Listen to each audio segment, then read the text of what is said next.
August 1868, Mississippi Delta. The Calhoun estate awoke not to hymns or roosters, but to whispers of scandal, so poisonous they spread faster than fire in the cane fields.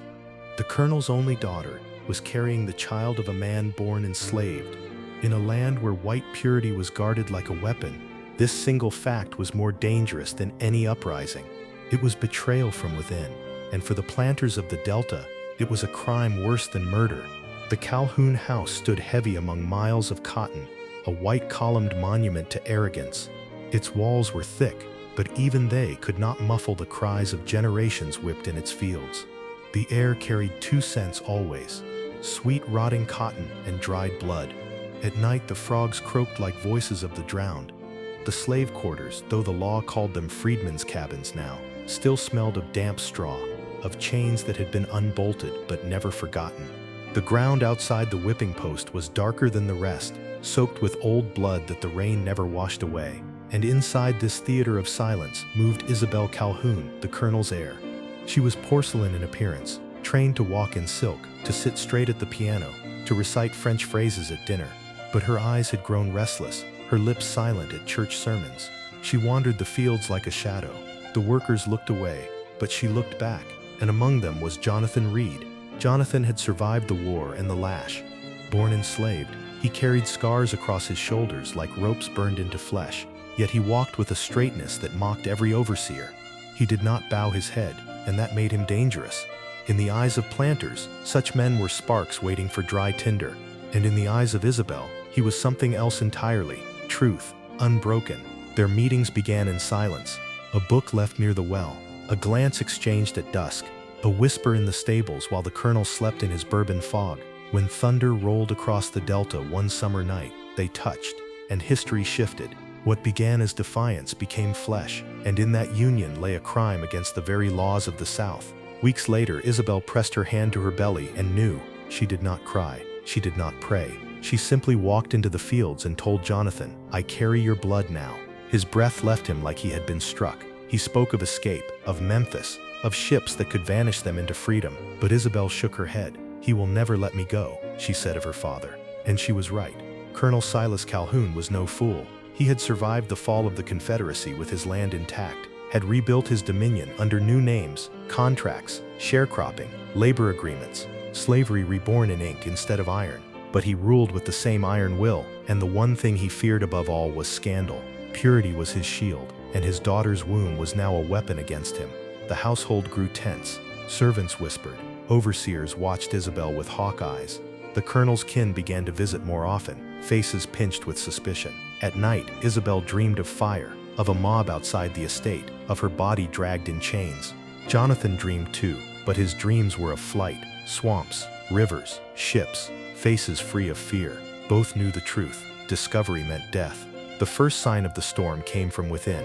A maid, tired, bitter, her own child sold years before, saw the look between Isabel and Jonathan. She saw the way her mistress's dress hung looser, the way her hand lingered too often over her stomach. And in a world where silence was survival, she chose betrayal. The whisper reached the colonel. That night, the big house turned colder than the grave. Colonel Calhoun summoned his daughter. He did not shout, he did not strike, he only poured bourbon, sat in the lamplight and said, "Whose seed is it?"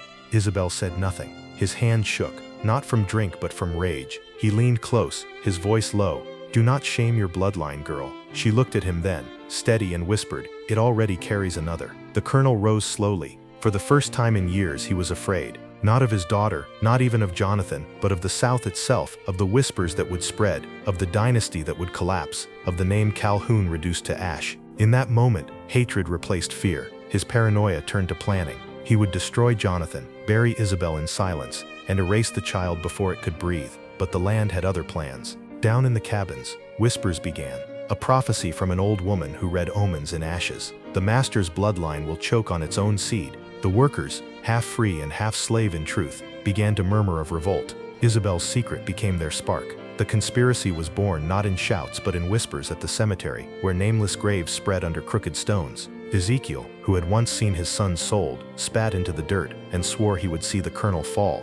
A woman named Mira dreamed of fire in the big house, and her dream was taken as gospel. A child, eyes wide with fever, muttered in sleep, The thunder comes 3 times, each heard in these signs, not madness, but command. Knives were hidden under floorboards. Axes were sharpened under the pretense of chopping wood. Herbs were gathered by women who knew which root healed and which root killed. Plans were whispered: who would strike first, where the colonel would be cornered, how the overseers would fall. The earth itself seemed restless. The air grew thick, the nights too still, and in the center of it all stood Isabel, pale in the moonlight, her hand on her belly, carrying a secret that could destroy a dynasty. The Calhoun estate had become a house of silence, but beneath the silence, the earth demanded blood. The Delta nights grew heavy with suspicion. Colonel Silas Calhoun no longer slept through them. He paced the galleries of his estate, bourbon glass rattling against his teeth, ears straining for the smallest sound in the dark. He had once believed his walls unbreakable, his power unquestioned, but now every whisper felt like a threat, every shadow like a blade raised against him. His daughter's silence gnawed at him more than her words. She refused to confess, refused to weep, refused to break. That refusal was worse than any rebellion. The colonel doubled the watches. Overseers patrolled the quarters with lanterns and rifles. Whips cracked at the slightest hesitation in the fields. Workers were roused before dawn and driven past dusk. He wanted obedience, but what he bred was hatred. Faces once bowed now held still, empty, unreadable. Men and women met his gaze with something new in their eyes. Something he remembered from the war, the calm of soldiers who had already chosen death. Beneath this tension, the conspiracy ripened. By day, hands bled over cotton bowls until the flesh split. By night, the conspirators gathered in the old smokehouse, long unused, its beams still dark with soot and blood from the days when it had doubled as a whipping shed.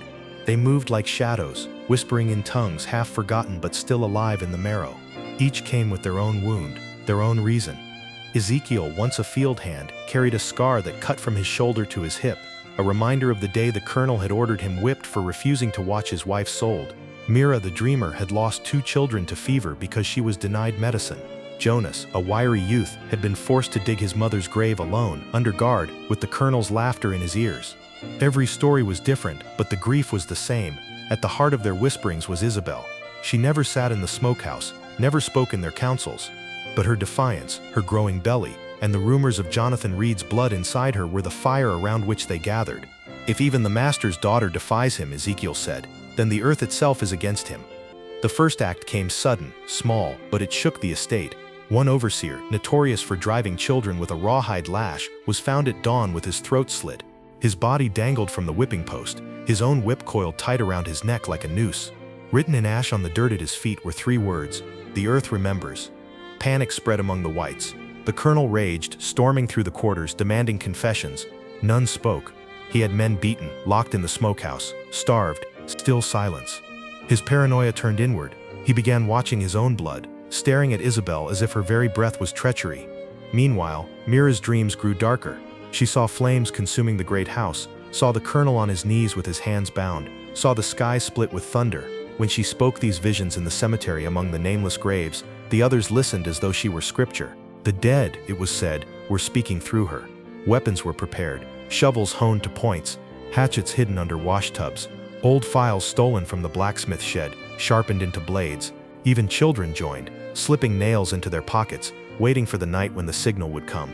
The plan formed with ruthless precision. First, the overseers must fall. Second, the colonel must be isolated in the great house. Third, the house itself must burn so that no Calhoun heir could inherit stone or roof. Jonathan Reed, though cautious, stood ready. He told Isabel they must flee before the bloodletting began, but she shook her head. "If I leave," she whispered, "he will hunt me, hunt you until we are dragged back or dead. The fire must come first. Only then can we vanish." Jonathan looked at her then, the pale skin of her face lit by a single lamp, her eyes steady as stone. He realized she was no longer the colonel's daughter at all. She was a weapon forged by every cruelty of the Delta. The colonel sensed the storm tightening but could not stop it. At night he dreamed of his own bloodline drowning, of voices chanting in the fields. He tried to pray, but the words turned to ash on his lips. He spoke to the preacher about sin and purity, but the preacher's eyes betrayed his own fear. The colonel began carrying pistols in both hands, pacing the veranda until dawn, muttering of shadows that moved even when the wind was still. One evening, a thunderstorm rolled in from the east. The sky went black. Rain hammered the cotton. Lightning lit the estate in flashes. Mira gathered the conspirators and whispered, "The first thunder has come." They waited in silence for the second. It struck the next day. Another overseer, this one known for chaining men in the swamp as punishment, was found face down in the cane fields, his body split open by a hatchet. His eyes were wide, staring at the sky. In his mouth had been shoved a handful of cotton, soaked red with his own blood. The colonel's paranoia cracked into madness. He struck Isabel across the face when she dared look at him in silence. He ordered Jonathan seized, but Jonathan vanished into the swamp before the riders could find him. He doubled the guards again, but the guards themselves began to waver, muttering of curses, of ghosts rising from the graves. The third thunder had not yet sounded, but all knew it was coming. The air itself felt charged, as though the Delta had been waiting centuries for this reckoning. And at the center of it stood Isabel Calhoun, her body carrying the child that would undo a dynasty, her silence feeding a storm that would drown the South in its own blood. The killings no longer came like whispers. They came like sentences, one by one, each overseer and loyal servant cut down in a manner that fit his crimes. The Calhoun estate was becoming a theater of judgment, and the jury was made up of the very people who had bled into its soil. It began with Briggs, the senior overseer, a man who had forced women to kneel before him in the stables, a man whose whip had carved scars so deep they glistened even years later. They caught him at dawn, on the path between the fields and the river. 4 men dragged him into the cane while women surrounded, silent, faces hard. It was Mira who lifted the hot iron from the fire they had stoked. She pressed it to his chest as he screamed, the flesh hissing, the smell of charred skin rising into the wet morning air. "This is what you gave us," she said. When it was done, his body was left half buried in the cotton rows. The next morning, hands picked bowls around him as if he were nothing but another stump in the field. The second overseer, named Wright, had once hanged a boy for stealing an egg. He was found swinging from the same oak, rope tight, his pockets filled with eggs until they burst and dripped down his body. The message was clear. Every cruelty was being answered in its own tongue. The colonel raged. He stormed into the quarters with pistols, demanding names. None spoke. He beat men until they fell unconscious, threatened to sell children, to burn the cabins to ash, but still silence. When he lifted his pistol to a woman's head, her eyes did not blink. He lowered the gun, not out of mercy, but out of fear. Fear that even killing them would not stop what was moving against him. At night he sat alone in the parlor, staring at portraits of his forefathers, men who had built empires on chains. He begged their painted faces for strength, but the eyes seemed to look past him, cold, disapproving. He began to drink until he shook, until the pistol slipped from his hand. The great colonel of Calhoun was unraveling before his own eyes. Meanwhile, the conspirators grew bolder. They no longer whispered, they planned. In the smokehouse, Ezekiel spread out a crude map of the estate scratched in dirt. "The house first," he said. "We take him alive. He must kneel before he dies." Others murmured in agreement. "The graves demand it," Mira whispered. 3 thunders. The first was the storm. The second was the overseers. The third will be his fall. Isabel knew.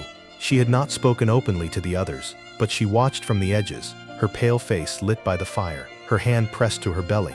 She had long stopped resisting the tide. Her father had struck her, cursed her, threatened her. She no longer cared. She wanted only one thing, that the dynasty he worshipped be torn down until nothing remained but ash and silence. Jonathan Reed returned from the swamp with news. Weapons had been stolen from a nearby armory. 2 muskets, powder, ball.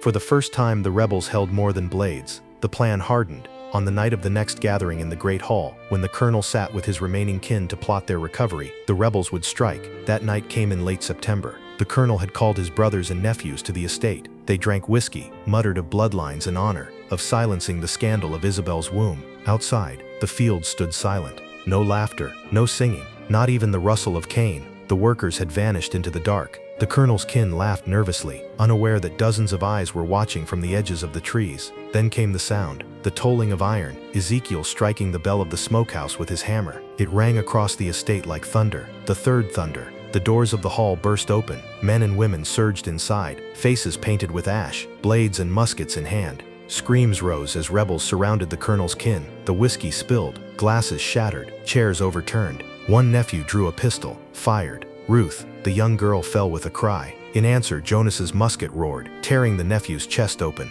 Blood sprayed across the tablecloth.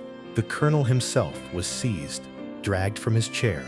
He fought like a madman, cursing, spitting, swinging his fists. But Ezekiel's hammer struck his knee, shattering it, and he collapsed. They bound his hands with the same rope he had once used to hang others. The mighty Silas Calhoun was thrown onto the floor of his own hall, staring up at the faces of those he had believed less than human.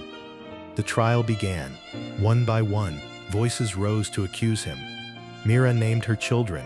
Jonas named his mother. Ezekiel spoke of his wife sold across the river. Others shouted of whips, of chains, of nights spent screaming into pillows to muffle the sound.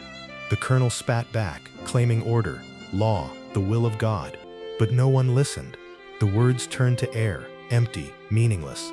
Phyllis, the midwife, stepped forward with a brand pulled red from the fire.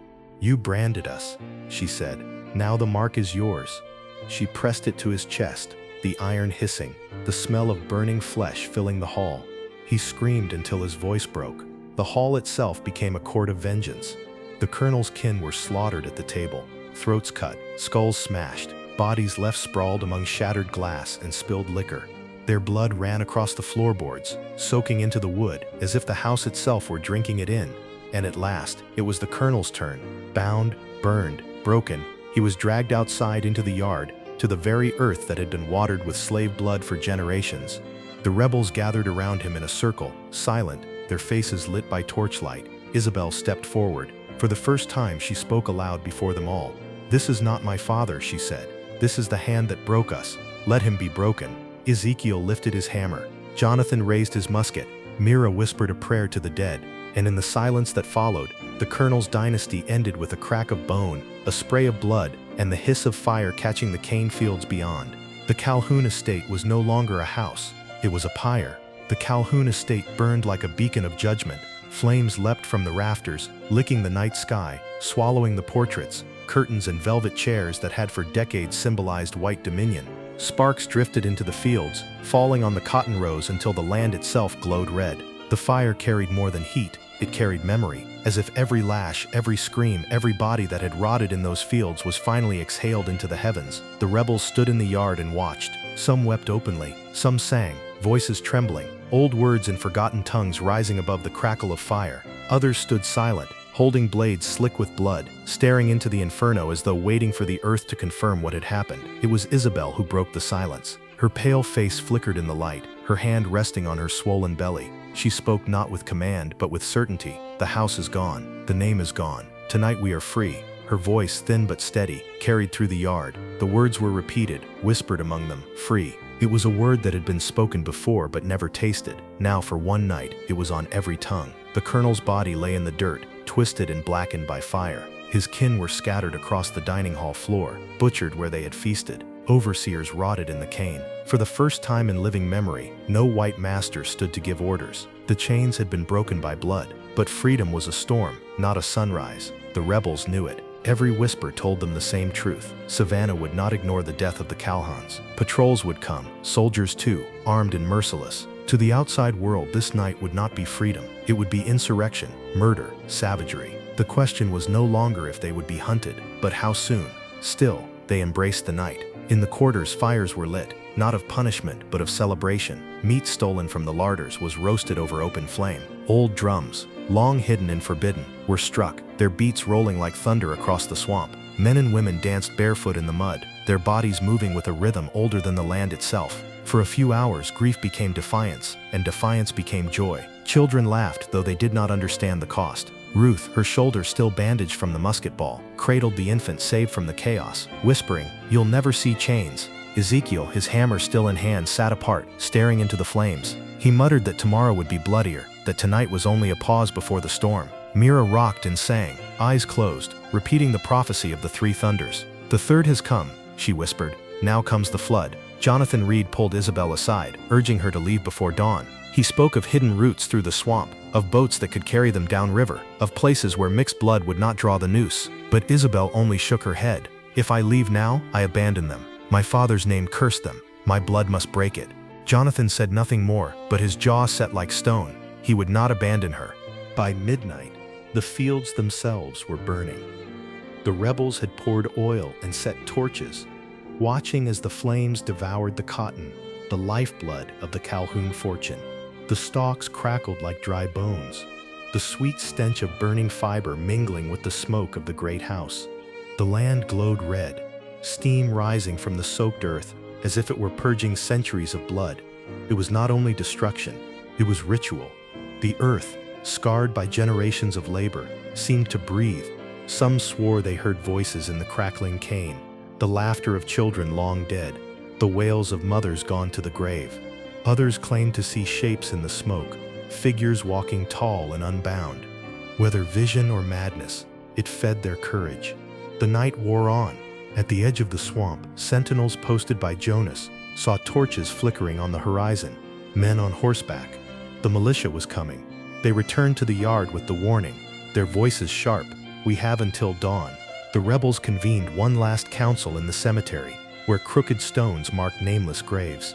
The air reeked of smoke and damp earth. Ezekiel's voice rumbled low, "We cannot face their guns in the open. We take to the swamp. Those who can fight will hold them at the crossings. The rest vanish into the dark." Mira spoke next, "The fire is our mark. The world has seen it. The blood of Calhoun runs into the soil. Even if we fall, the land will remember." The decision was made. Bundles of food and water were gathered. Muskets were loaded, axes and knives strapped to belts. Mothers bound cloth over their children's mouths to muffle any cries. One by one, they pressed their hands into the earth of the cemetery, as if sealing an oath with the dead, and then, in silence, they left the estate behind. The great house collapsed into glowing embers. The fields hissed and steamed. The wind carried smoke and the scent of scorched blood. Behind them, the dynasty of Calhoun was ash. Ahead of them, the swamp waited, dark, endless, and merciless. By dawn, the militia would ride into a graveyard of fire and ruin. By dawn, the chase would begin. Dawn broke not with birdsong, but with hoofbeats. The militia poured down the roads in columns, planters' sons in gray coats, old soldiers of the Confederacy with muskets polished and ready, bounty hunters with dogs frothing at the leash. The fire still smoldered on the Calhoun land, the air thick with the stink of ash and flesh. When the riders saw the ruins, silence fell over them. Some crossed themselves, others muttered curses. The colonel's bloodline had been wiped from the earth. What they saw was not rebellion. To them it was blasphemy, and blasphemy demanded blood. The hounds picked up the trail quickly, barking wild at the swamp's edge. The men hesitated. Cypress trees rose from black water, roots twisted like claws. The swamp swallowed light, sound, and often men who entered unprepared. But fear of scandal pressed harder than fear of death. They loosed the dogs. Inside the swamp, the rebels moved like phantoms, water up to their thighs, mud sucking at their feet, mosquitoes biting until blood ran down their necks. Children clung to their mothers' backs, silent, wide-eyed. Men carried bundles of stolen powder and iron tools sharpened into weapons. They had no illusions. The swamp was no promised land. It was a grave that might yet buy them another day. By mid-morning, the first clash came. Dogs bayed, rifles cracked, and the swamp exploded into screams. Ezekiel had lain in wait near a narrow crossing, a hammer in one hand, a stolen musket in the other. When the riders charged, their horses sank into the mud. Rebels rose from the reeds, stabbing with sharpened stakes. Gunfire thundered. 2 militia fell, their blood turning the water black. Ezekiel crushed a skull with his hammer before a bullet tore into his side. He staggered, gritted his teeth, and kept swinging until the swamp itself claimed him. Further in, Ruth led a band of youths through knee-deep water. She had bound her wound from the hall with rags, but her knife still flashed.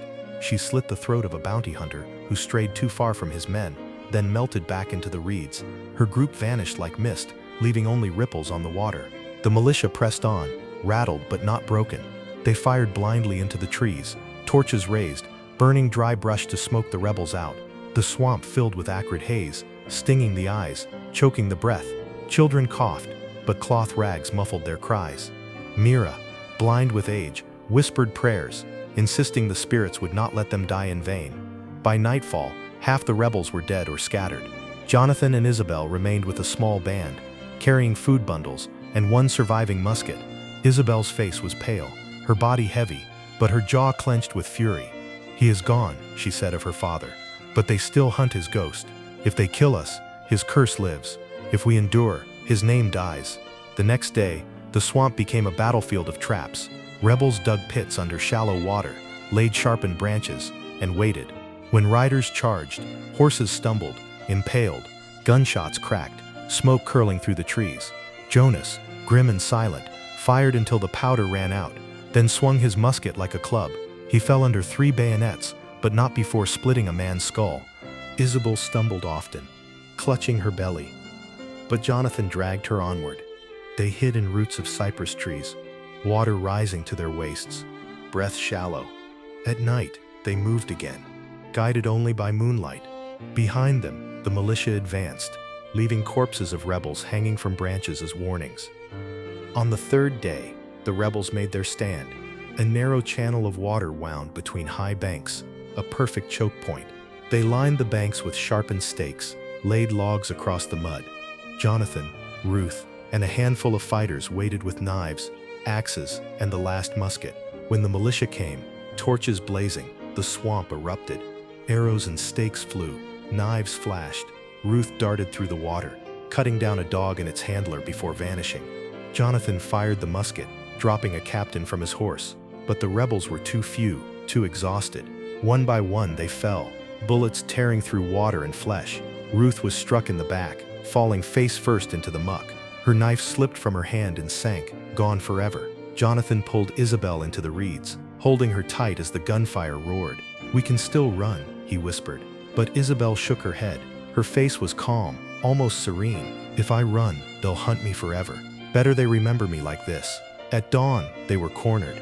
A ring of rifles, torches, dogs snarling. The last of the rebels stood with their backs to the water, weapons raised though their arms shook. Jonathan lifted a broken musket. Isabel stood beside him, one hand on her belly, the other holding a kitchen knife. The militia commander called out, demanding surrender. Jonathan spat into the mud. Isabel spoke clear enough for them all to hear. "You killed our chains, you burned our names, but you will not own this child." The rifles leveled. Mira's cracked voice rose from the water, shouting her prophecy one final time. 3 thunders. The earth remembers. The volley fired. Smoke rolled across the swamp. Bodies fell into the water. The echoes of gunfire rang like the last toll of a bell. When the smoke cleared, silence swallowed the swamp again. The militia left corpses hanging from trees, proof of order restored. But in the quarters of plantations across the delta, whispers spread. Whispers of Isabel Calhoun, the heiress who had betrayed her blood, and of Jonathan Reed, who stood unbroken until the end.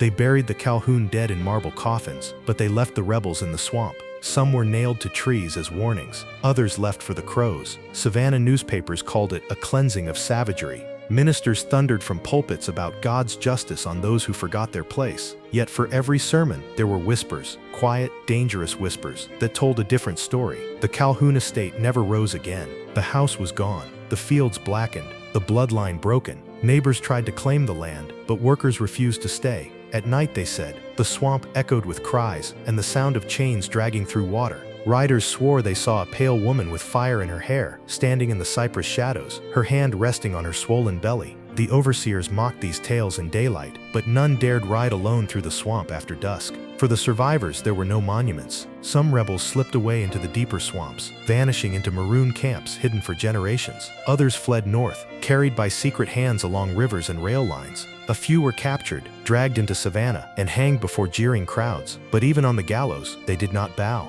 When asked for last words, one man spat, "Tell them we were already free."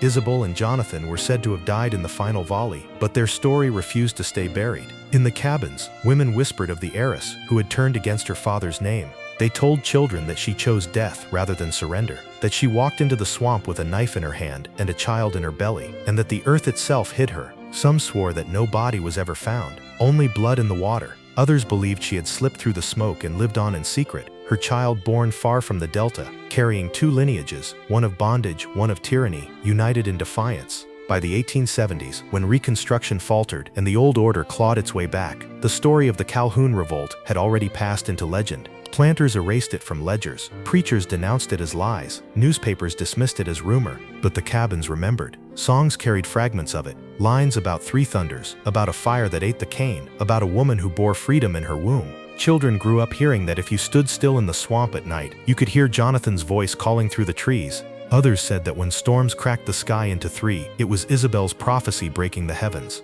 Mothers told their daughters, "Never bow your head, remember Isabel." Fathers told their sons, "Carry your scars like Jonathan carried his, straight, proud, unbroken." The Calhoun dynasty ended in fire, but its ashes became seeds of defiance. The revolt did not free the South. It did not end the whip or the chain. Soldiers marched, laws were written, shackles were turned under new names. But something had changed. The land itself seemed less silent. The graves whispered louder. Even today, the locals say the swamp remembers. On certain nights when the mist hangs low and the frogs fall quiet, you can hear the echo of drums, the rush of fire, and the crack of rifles swallowed by the dark. They say if you listen long enough, you will hear her too, the heiress who betrayed her bloodline, whispering not of shame, but of freedom. And that is the legacy of the Calhoun mystery, not a story of scandal, but a curse carved into the soil of the Mississippi Delta, a reminder that even in the darkest night of slavery, there were those who chose fire over silence, and death over chains.